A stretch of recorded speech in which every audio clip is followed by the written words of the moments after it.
지금 이재명 대표가 복귀를 해서 체포동의안 왈가왈부 그럴 시간이 없다 여기에 대해서 여러 가지 말들이 나와요. 이제 이거 우리 JYP는 어떻게 봤어요? 이재명 대표가 저렇게 말한 이유? 저는 뭐 예상하고 있었습니다. 예상하고 있었고요. 뭐 제가 예언 이런 거 잘 안 하는데 이재명 대표 복귀하면 첫 마디가 민생과 통합 이야기 하실 것이다. 이렇게 이야기했는데 그 키워드 그대로 민생과 통합 이야기 하시더라고요. 그게 이제 보니까 이재명 대표는 본인의 그 브랜드를 또는 뭐 정치적 자기 담론을 그렇게 잡은 것 같아요. 나는 윤석열에게 모진 탄압을 받더라도 민생만을 위해서 간다. 그리고 나는 당내에서 나를 저격하는 사람들 그리고 또 외부에서 누군가 갈라치기 하더라도 나는 통합으로 간다라는 것을 본인의 정치적 모토로 저는 잡았기 때문에 꾸준히 이걸 이제 밀고 갈 것이다. 이렇게 좀 생각이 들어요. 다만 이 대표가 가지는 입장과 그다음에 행정기관 조직으로서의 정당이 가지는 일들은 또 좀 차이가 있다. 저는 그런 생각이 듭니다. 왜냐하면요. 정당에는 사무처라는 조직이 있고 당원 당규가 있고 절차적으로 해결할 것들이 있습니다. 당원들이 몇만 명이 청원을 하게 되면 사무적으로 거기에 대해서 응답을 해줘야 되고요. 그리고 윤리심판원에 제소가 되면 거기에 대해서 조사를 하고 또는 심판까지 해야 됩니다. 저는 그런 부분에서 행정적 절차로서의 5명에 대한 징계안은 어떤 방식으로든지 간에 처리가 되어야 된다. 예. 그 말씀을 드리고 싶고요. 그럼에도 불구하고 지도부가 통합을 명분으로 이것에 좀 이 경중을 좀 낮출 것 같으면은 그럼에도 불구하고 또 최소한 한두 명이라도 징계를 함으로 인해 가지고 당원들이 제안했다는 것들이 효용성이 있게 당에서 받아들여준다는 그런 하나의 만족감을 만들어줘야 됩니다. 맞습니다. 그게 굉장히 고민하는 지점이었을 거라고 봐요. 네. 그렇지 않으면은 당원들이 적극적으로 참여해서 당의 개혁을 위해서 싸우고 당의 대표를 위해서 투쟁했던 것들에 대해서 만족감을 못 느낍니다. 네. 이경 대변인은요? 당대표는 우리 선배님 말씀대로 그런 말씀을 하실 거라고 예상을 했고 또 그런 통합의 메시지를 내는 것이 옳다고 생각을 합니다. 그러면 당연히 당규가 있고 그에 따른 뭐 규칙 같은 게 있지 않겠습니까? 아까 그 해당 행위자 29명의 가결 의원들을 어떻게 색출하겠습니까? 그건 어렵다 하더라도 명백한 해당 행위 의원들은 있습니다. 근데 그게 또 최고위 의결 과정도 또 있다고 합니다. 그러니까 윤리심판원에 제소해서 그 절차도 있고 최고위에서 윤리심판을 거치지 않고 의결하는 과정도 있다고 정청래 수석이 방송 나와서 그런 말씀을 하시더라고요. 그래서 그런 절차도 분명히 있겠구나. 근데 그런 의지를 방송에서까지 얘기를 했으면은 대표는 대표의 메시지가 있지만 당에 당연하게 있는 절차가 있지 않겠습니까? 그 절차에서 분명히 해당 행위라고 한다면은 이거에 따른 징계는 분명히 있어야 된다고 생각을 합니다. 만약에 당원들이 그 5만 명이 청원을 한 것이 그냥 우리가 통합의 메시지라고 하면서 대표의 메시지는 그게 당연하지만 당의 절차까지도 무시돼 버리면은 앞으로는 우리 이재명 대표를 지지하는 분들, 적극적인 지지하는 분들을 누군가는 곰팡이라는 표현까지도 한 적이 있었습니다. 그럼 그렇게 다 그런 표현을 할 것입니까? 그런 식으로 앞으로는 그런 표현을 했을 때 누구는 되고 누구는 안 된다. 그런 기준이 없지 않겠습니까? 그래서 분명히 해당 행위에 대해서는 징계가 필요하다. 그러니까 이런 측면이 있죠. 이재명 대표 체포 동의안의 문제가 아니라 제 주장이긴 한데 당원 모독죄는 징계를 해야 된다고 생각해요. 결국 당원 모독한 거거든요. 그렇죠. 네. 이번에 보니까 새날에서 유튜브 커뮤니티에 투표 붙였던 거 다시 한번 소개해 드릴게요. 총 참가자 12만 명. 그중에 징계청원에 올라간 5명 중 2명을 징계해야 된다면 누구를 징계하시겠습니까?에 54%가 이상민 의원이에요. 그리고 31%가 조홍천입니다. 나머지 김종민 30, 이원욱은 10% 미만이긴 한데 그러니까 이상민 의원이 굉장히 더들어지게 당원을 모였겠다. 전 그렇게 보는 거예요. 저는 뭐 지금 당대표가 제가 싫어하는 당대표라도 저는 똑같이 이야기했을 겁니다. 제가 지지하지 않았던 당대표라 하더라도 야당의 당대표를 검찰 독재에 의해서 감옥 가서 죽어라 정치적으로 그 이야기 한 거잖아요. 뭐 노선 투쟁을 한 게 아닙니다. 뭐 노선 투쟁을 해서 저 사람이 뭐 멜론이니 뭐 고구마니 수박이니 이야기를 한 게 아니고 감옥 가서 정치적으로 죽어라 이야기를 한 거예요. 이준석이가 윤석열 보고 양두구육 한 거는 놀린 거지 윤석열 죽어라 이야기 한 건 아니란 말이에요. 이 정도 이야기였으면 이거는 당원들이 뽑은 당대표를 정치적인 목숨을 뺏겠다고 했는 거기 때문에 저는 충분히 징계 사유가 된다. 그런 생각이 들고요. 이상민 의원 같은 경우는 그뿐만이 아니고 분당, 탈당 등 당을 깨겠다는 의사의 이야기들을 수없이 해왔습니다. 그리고 그 당원들에 대해서 모욕적인 표현들을 충분히 썼습니다. 그렇기 때문에 저는 이 사람은 징계거리가 충분히 된다. 그렇게 생각합니다.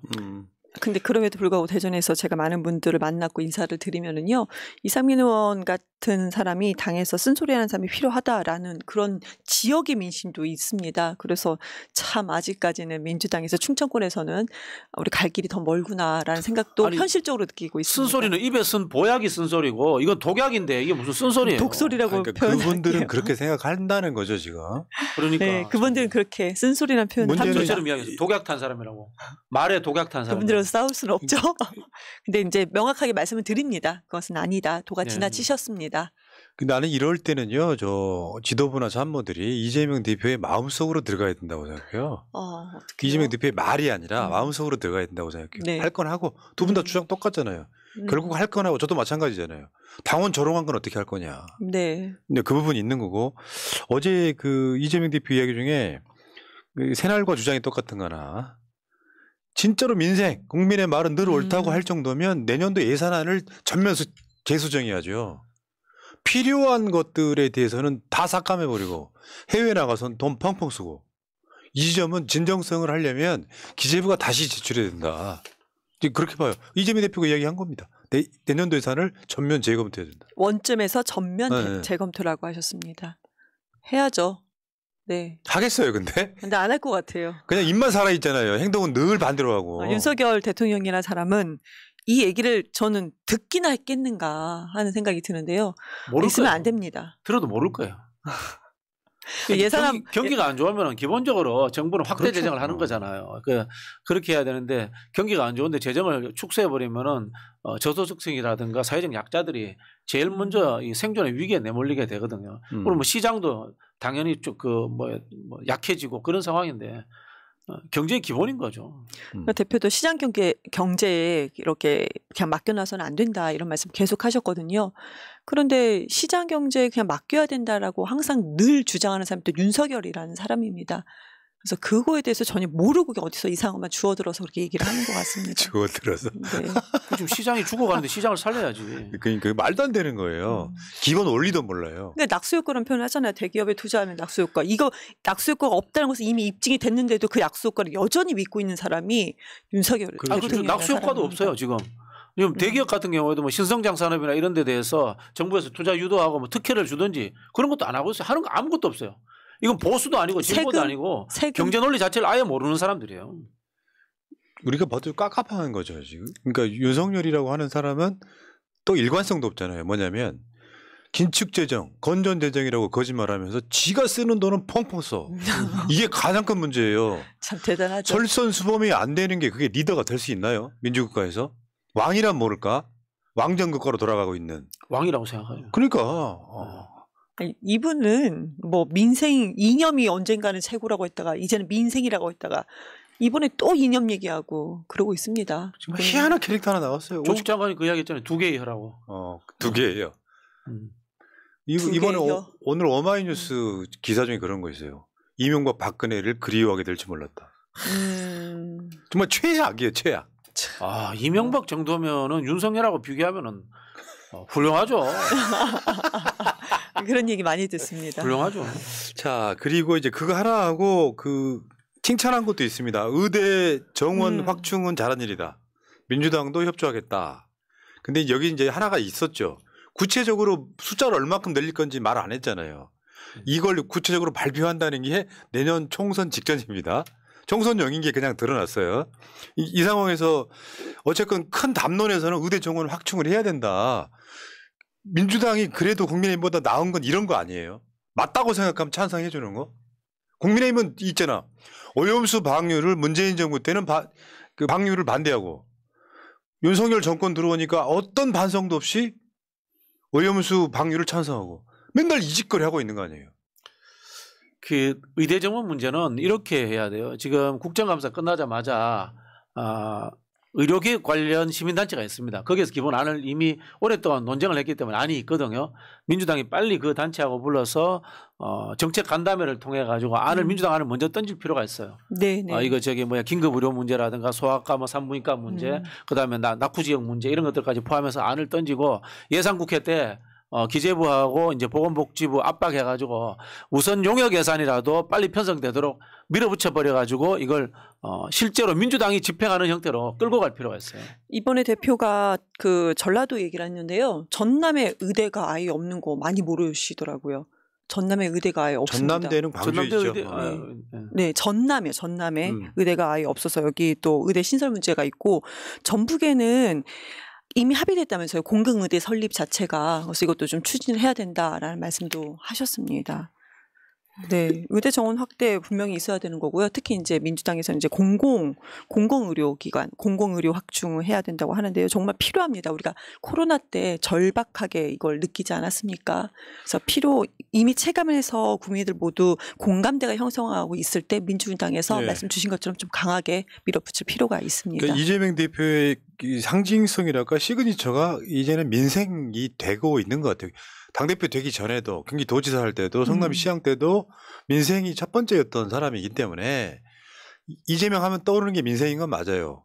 그러니까 이번에 우리가 이제 그 대선 끝나고 얼마 안 있어서 제가 붙인 닉네임 심리적 대통령 역할을 하고 있는 건데 김기현이가 이제 다급해지니까 이재명 대표한테 돌아오신 김에 여야 대표회담 합시다 하니까 이재명 대표가 그럴 거면 윤석열하고 당신하고 나랑 만납시다. 3자회담 합시다. 이렇게 제안을 했단 말이에요. 사실은 김기현 만나가지고 이루어질 수 있는 게 하나도 없잖아요.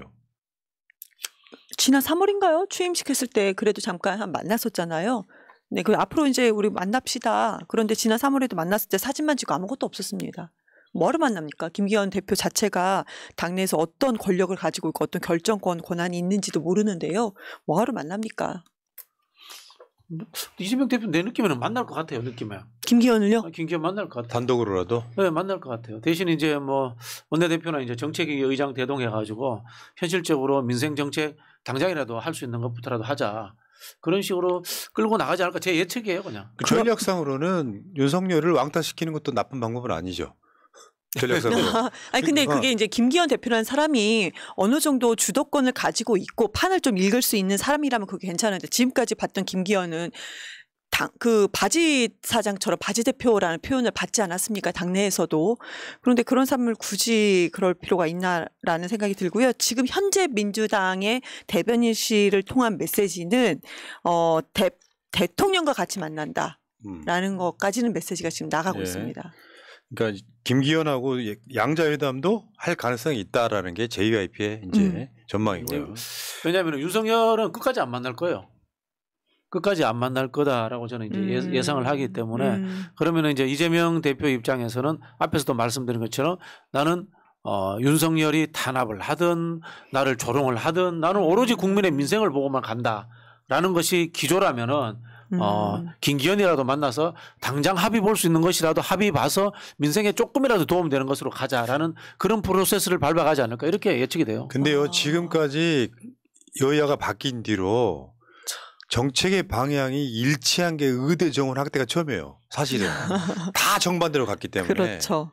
이런 측면에서는 실제로 저 사람들이 만나서 성과물 없이 이렇게 하자라는 합의 사항을 도출하기는 매우 어려울 것이다. 방향성이 완전 다른데 이쪽에서는 동쪽으로 가자고 저쪽에는 서쪽으로 가자고 하는데 어느 방향으로 갈 거예요. 쉽지 않다. 그게 김기현이 정권을 쥐고 있다면 모를까. 근데 바지 사장께서 뭘 하실 수 있겠어요? 이게 실세 오너가 나와야지. 예. 자, 그리고 상황 이렇고요. 오늘 미디어 토마토 여론조사 잠깐 보겠습니다. 윤석열 지지율이 28.3%. 미디어 토마토 여론조사 28.3%. 이게 지금 지난주에도 29% 정도 나왔거든요. 떨어지고 있는 거죠. 이제 계속해서. 못한다 부정평가가 66.8%예요. 긍정평가가 그 반도 안 됩니다. 28.3%예요. 이걸로 국정 동력이 생기냐고요. 만약에 윤석열이 3년 정도 지났다 그러면 그냥 식물 대통령이에요. 이거. 이 상황은. 아무것도 안 하지. 공무원도 말 안 듣고. 그나마 아직 2주년이 안 됐기 때문에 저런 지지율로도 버티고 있는 거죠. 뭐 큰 사건 하나 터지면 바로 탄핵이에요. 전 제가 봤을 땐 그래요. 28%로 어떻게 견딥니까? 검찰 권력을 그러니까 윤석열이 저는 지금까지 대통령이 아니고 아직도 전직 검찰총장 아니면 지금 현재 윤석열 라인의 검사들로 국정 운영을 한다고 생각하는데요. 28%인데도 탄핵 얘기가 그러니까 보수 언론이라든지 국민의힘 내부에서 아직 안 나왔던 것은 검찰 권력 때문 아닐까요? 아니면 그들이 가지고 있는 캐비넷 때문은 아닐까? 총선이 코앞에 있기 때문에 총선 후에 보자라는 심리가 여야 다 있을 거예요. 총선 후에 보자. 이런 걸 갖고 이번에 국민의힘 당직 개편한 거 김기현 빼고 웃겨. 김기현만 빼고 김기현 2기 점 찍고 나오는 김기현 2기 김기현의 유혹 뭐 이런 건데 여기 셋이는 어떤 거냐고 물어봤어요. 그러니까 부합하지 않는다. 셋이네 부합하지 않는다 59.5 부합한다 17.4 잘 모르겠다 23. 그러니까 국민들은 윤석열이 국민의힘이 어떤 노력을 해도 거기에 지금 동의하고 있지 않습니다. 윤석열 부정평가랑 아주 유사한데 부합한다가 17.4%밖에 안 되는 거. 왜냐하면 부끄럽잖아요. 당대표가 물러나고 비대위원장이 올라오는 것도 아니고 김기현만 살아남고 나머지만 바꾸는 게 무슨 쇄신이냐고. 근데 이미 이 아젠다에서 또 윤석열은 또 진 겁니다. 쇄신할 생각이 없구만 이렇게. 그리고 정당 지지율 한번 볼게요. 민주당 46.6 국민의힘 30.4 미디어토마토 기준입니다. 민주당 46.6 국민의힘 30.4 그다음에 이번에 재밌는 여론조사가 있었어요. 윤석열 신당과 이준석 유승민 신당의 파괴력은 윤석열 신당이 나오면 국민의힘은 19.0 윤석열 신당은 14.2가 된다. 민주당은 47.5다. 이렇게 돼 있는 거예요. 윤석열 신당 그러면 유승민 이준석 신당은 어떻게 되는지 볼까요? 민주당의 지지율이 확 빠져요. 38.1 국민의힘 26.1 유승민 이준석 신당은 17.3 이렇게 나옵니다. 이걸 갖고 또 오늘 조정훈이 조롱을 하더라고. 자기가 나가도 저 정도는 얻는데. 그 사람이 누구예요? 조정훈 태세전환이라고 있잖아요. 태세전환. 이 여론조사가 굉장히 재밌어요. 제가 아침에 한번 봤는데 예를 들자면 매우 잘못하고 있다가 56.7%입니다. 우리 이제 여론조사를 할 때 선호의 강도, 증오의 강도를 이야기합니다. 매우 잘못하고 있다가 56.7% 이건 탄핵하는 소리예요. 만약에 윤석열 대통령을 탄핵하는데 어떻게 생각하십니까? 하면 56.7%가 탄핵하자고 나옵니다. 국민 투표하면 탄핵되는 거예요, 실제로. 저 여론조사 꽃 비싼 꽃 그거 한번 해봐. 윤석열 탄핵에 대해 어떻게 생각하십니까? 그렇죠. 뭐 그렇게 나오는 거고. 그다음에 또 재밌는 게 이겁니다. 윤석열 신당이 14.2% 나오거든요. 국민의힘이 19% 나오고 이야기 뭐냐면은 윤석열의 핵심 지지층이 존재하지 않는다는 거예요. 그렇죠. 윤석열이 국민의힘에 늪이 되고 족쇄가 돼서 거기를 이제 억지로 등에 타고 가고 있는 상황이다. 이렇게 보면 되는 겁니다. 야, 이준석하고 유승민은 기세등등 하겠는데요. 네.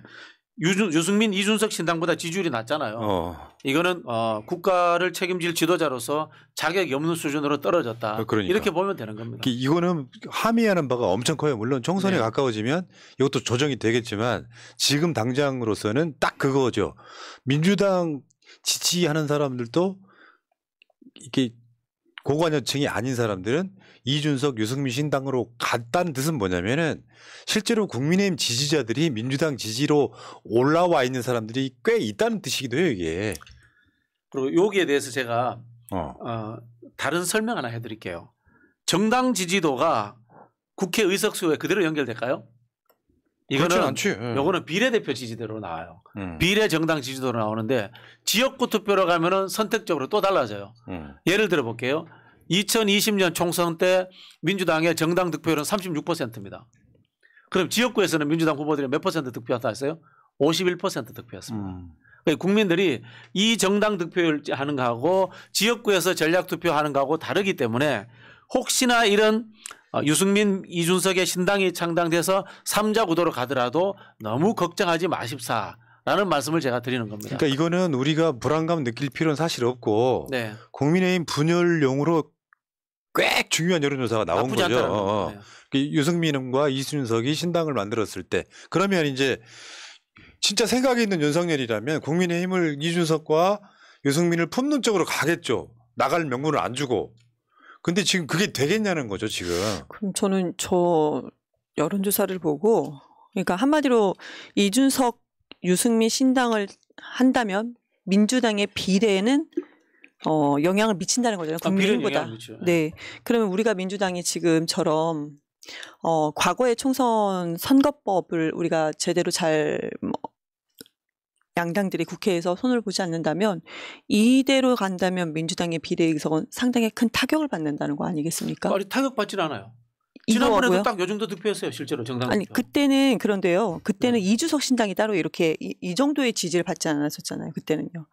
그렇지 뭐 다양한 군소정당들이 있었지. 예. 그러니까 이 여론조사의 효과 중에 하나는 뭐냐면 조용하게 유승민이나 이준석을 나름 조금이라도 지지하고 있던 사람들이 여론조사 결과로 17.7이나 나오면서 이 사람들의 의사표현이 굉장히 좀 자유로워질 가능성이 매우 높아진 거죠. 그렇죠. 국민의힘 분란이 일어날 가능성이 커진 거죠. 국민의힘 쪽 입장에서는 지금 26.1 대 17.7 정도밖에 차이가 안 나니까 실제로 윤석열 방식의 국민의힘 당 운영이 굉장히 불만인 사람들이 매우 많다는 뜻 여기까지 해석하시면 된다고 저는 생각해요.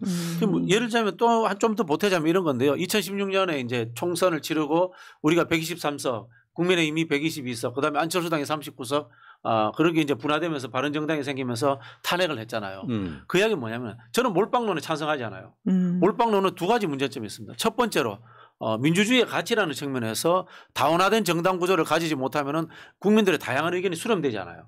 두 번째 전략적인 측면에서 국회의원 169명을 한 배에 태우는 것보다는 40석의 배에 나누어 가지고 상대방을 포위하도록 하는 것이 윤석열 정부를 끄집어내려는데 훨씬 더 유리하고 국민들이 절대 다수가 윤석열 정부를 반대하고 있다는 느낌을 주는데 훨씬 더 효과적입니다. 그런 측면에서 저는 유승민 신당이라든가 이준석 신당 이런 사람들이 하나의 포션을 가지는 것은 윤석열을 끄집어내려는데 굉장히 효용성이 있는 분열의 그 기제가 작동될 수 있다. 그런 생각이 들어요. 그러니까 이거 보고 깜짝 놀랐을 가능성이 높아요. 국민의힘 입장에서는 이렇게 많은 사람들이 그러니까 정반대로 말하면 이준석이나 유승민이 있기 때문에 아직도 국민의힘에 대한 지지를 처리 안 하는 사람들이 있다는 뜻이죠. 이거 보면은 진짜 윤석열이 되게 부끄러워야 돼요. 윤석열이 지금 국민의힘이 마음에 안 들어가지고 윤석열 신당을 창당했을 때보다 이준석, 유승민이 신당을 창당했을 때 더 표가 많이 나온다는 건 그때는 민주당 지지율 보지 마세요. 국민의힘 지지율을 보셔야 돼요, 저거. 근데 저는 이제 선거는 전략도 다 중요하지만 결과잖아요. 52대 49든 결과인데 지금 어찌됐든 간에 저는 다른 데서도 분석을 했지만 그 윤석열 신당 창당은 안 된다고 저는 안 될 거라고 못할 거라고 얘기를 항상 했었거든요. 유승민, 이준석 신당 창당이 훨씬 더 가능성이 높다. 그럼 만약에 그렇게 결과적으로 봤을 때 중요한 건 민주당이 이걸 정확히 알고 지금 선거법을 어떻게 잘 만드느냐, 협의를 잘 하느냐, 아니면 잘 가져오느냐 그것이 저희한테 남은 과제라고 생각합니다. 만약에 이게 그냥 여론조사 하나라고 생각을 하고 그냥 뭐 무야무야 서로 팽팽하게 줄다리기 하다가 그냥 돼버리면은 민주당이 국회에서는 제대로 의석수를 가져오지 못하고 그러면 이준석, 유승민 이런 신당이 많이 자리를 많이 차지해요. 그 다음에 윤석열 그 탄핵으로 그 사람들이 힘을 뭐 같이 함께 할 것이냐 아닐 수도 있습니다. 그때는 또. 그러니까 저 여론조사는 이준석이 어마어마하게 저거를 활용을 하겠죠. 네. 봐라. 내가 지금 다시 갑이 됐다 이런 느낌일 것 같고요. 저건 넘어가고. 네. 자, 여론조사 재밌는 여론조사였죠. 저는 좀 충격적인 여론조사였어요. 여론조사 꽃 부탁드려요. 윤석열 탄핵에 대해 어떻게 생각하십니까? 꼭 한번 물어봐 주십시오. 부탁드립니다. 왜 여론조사 기관들이 이거 왜 안 하지? 왜 이거 안 하지? 슈퍼파워 이거 느낌. 자, 여러분 새날 구독과 멤버십, 좋아요, ARS 뭐든지 해주실 시간. 지금 댓글창에는 구독자로만 채팅이 가능하기 때문에 자 구독 좀 해주시고요. 나머지는 뭐 여러분들 상황에 따라서 해주십시오. 자, 다음 주제로 가겠습니다. 자, 오늘 또 난님 감사해요. 땡큐 베리 마치.